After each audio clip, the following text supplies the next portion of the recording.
Who told you? Didn't I tell you to go?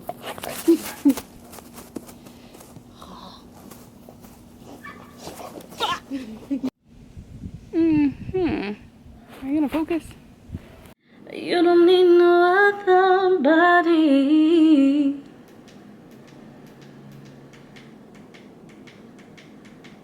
Let me see what kind of light works best for you, girl. Little arms. There we go. Alright. Hello, beautiful people. Welcome to my channel. My name is Delisa, and my good old channel is Delisa the Dreamer. Thank you so much for watching today. I'm gonna get right into it. I want to talk about how I became a single mother, and my story sucks. So let's see. I graduated college December 2014, moved to Orlando, Florida because I was doing an internship with Disney, also known as the Disney College Program. I was a Haunted Mansion maid, and I met a guy who was custodial for, I guess it was Liberty Square, Adventureland. I don't know, but he was working park services, so he got to do a lot of walking around, and we kept like meeting, locking eyes and stuff like that, and I was attracted to him, and he would come through the mansion, and when you get off the Haunted Mansion, there is a belt, and oftentimes I would close that, and I would stay really late, and most people did not want to close that section, but I'd just be walking and singing, and I was singing, and I caught his attention, and we ended up talking. Moving past that, I think in like July we were like talking a thing or something like that. When I ended my program, went on a mission trip to Guatemala, and I kept thinking about him. I thought he was a great man. I was very Christian. Okay, very Christian. I had never slept with a man before, all of that good business. I was very naive, very sheltered, just, yeah, poor girl. Then we kind of are talking, things are all in that like puppy love stage, and I think he's the best thing in the world, and I, of course, at the time, I only date to marry, and I am talking scriptures and Bible and talking about Jesus and getting married and all of those things, and how those things were important to me, and he was telling me all those good things were important to him, and I was talking about, fulfilling my role as a wife and as a good partner, and how I wanted to practice those things. And I was really on a very different level of relationship than he was. And throughout, as the relationship continued, it was very apparent. He was talking to multiple girls at the time, and I really don't think I want to relive a lot of this stuff, but ultimately he would be with me, but then go out with all these other women.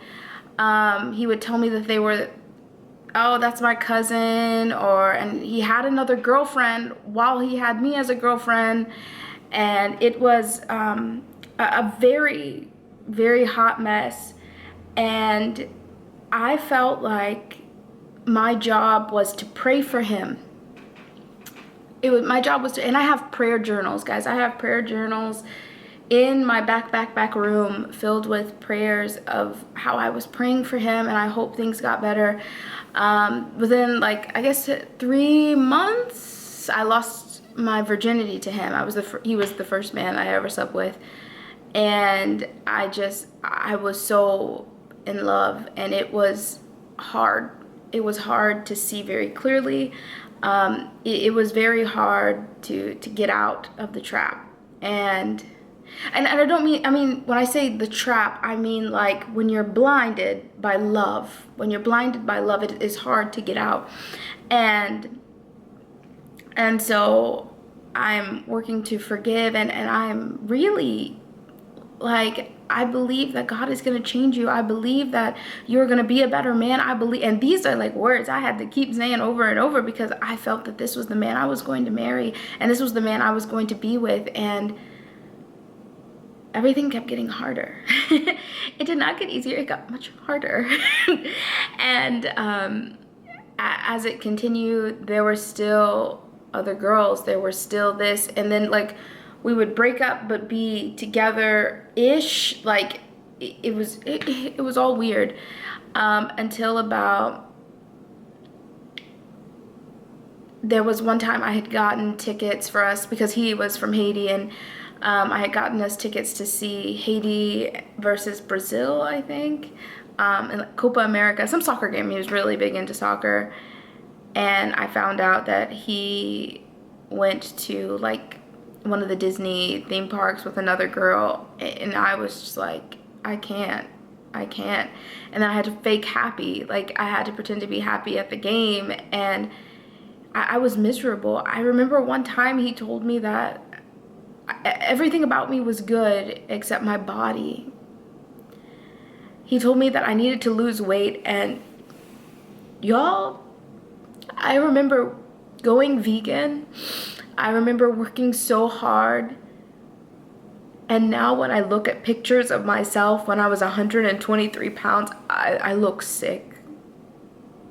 I look sick. And I think a part of my weight loss wasn't just the fact that I was going vegan. And though most people thought that that was the case, I was so stressed.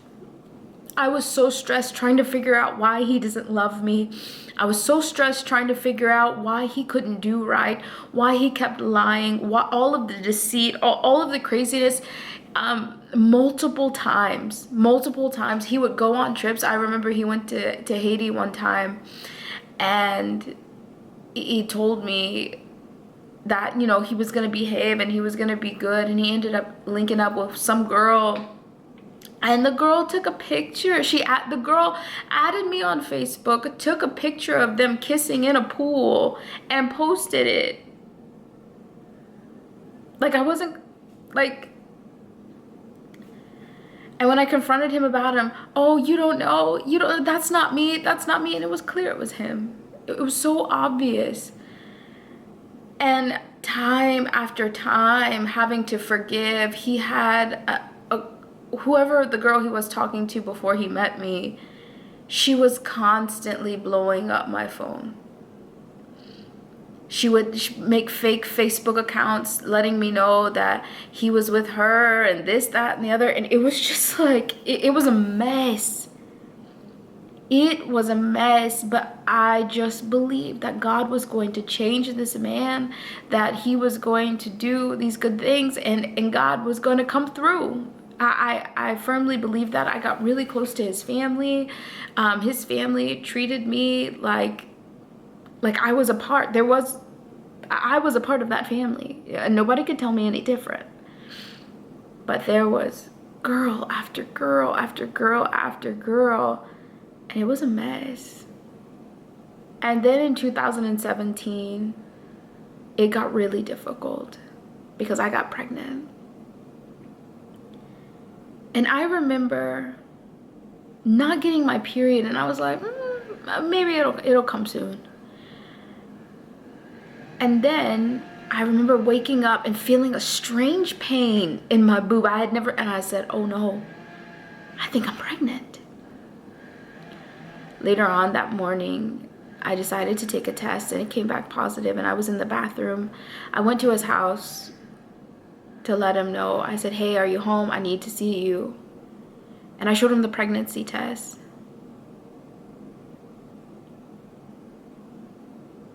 And he kept telling me, no, this can't happen. This can't happen. No, we can't do this.